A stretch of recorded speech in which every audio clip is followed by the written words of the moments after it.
Hi అందరికీ నమస్కారం, welcome back SR food creations. ఈరోజు వంకాయ ఫ్రై అండ్ పచ్చి పులుసు ఎలా చేయాలో చూద్దామండి.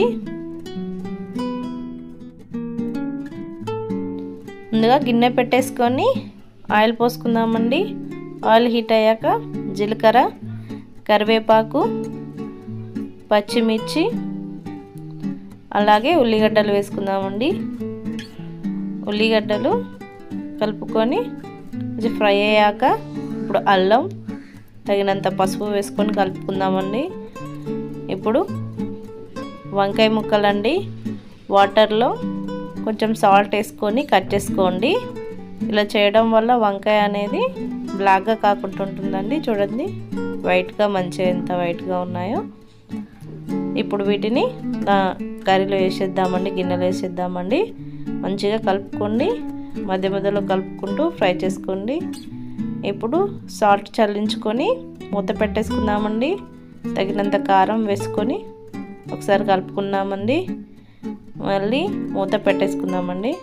చూడండి మంచిగా దగ్గరికి వచ్చేసిందండి, మంచిగా ఫ్రై అయింది. లాస్ట్లో కొద్దిగా కొత్తిమీర వేసుకొని కలుపుకుందామండి. అంతేనండి, వంకాయ ఫ్రై రెడీ. ఇప్పుడు పచ్చి పులుసు ఎలా చేయాలో చూద్దామండి. నిమ్మకాయ అంతా చింతపండు తీసుకుందామండి. చింతపండు తీసుకొని మంచిగా కలుపుకుందామండి. ఇలా కలుపుకున్నాక ఒక గిన్నెలో పోసుకొని తగినంత కారం, తగినంత సాల్ట్ వేసుకొని కలుపుకుందామండి. ఇప్పుడు దీంట్లోకి మరో గ్లాసు వాటర్ పోసుకుందామండి. వాటర్ పోసాక పక్క పెట్టేసుకోండి. ఇప్పుడు మళ్ళీ ప్యాన్ పెట్టేసుకొని పోపేసుకుందామండి.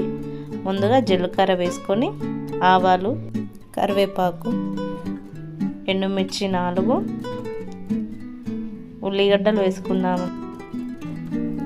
ఈ ఉల్లిగడ్డలు పూర్తిగా ఫ్రై అయిన అవసరం లేదండి, ఎందుకంటే చారులోకి కొంచెం పచ్చిగా ఉంటేనే బాగుంటుందండి. ఇప్పుడు అల్లం, పసుపు వేసుకొని కలుపుకుందామండి. అయిపోయిందండి. ఇప్పుడు చారులోకి వేసుకుందామండి. అంతేనండి, చాలా టేస్ట్గా ఉంటుంది. లాస్ట్లో కొద్దిగా కొత్తిమీర వేసుకొని కలుపుకోండి. చూడండి, చూస్తుంటేనే నోరు ఊరిపోతుంది. వంకాయ ఫ్రై అండ్ పచ్చి పులుసు కాంబినేషన్లో అదిరిపోతుందండి. ఒక్కసారి ట్రై చేయండి. Thank you for watching. Please subscribe my channel. Thank you.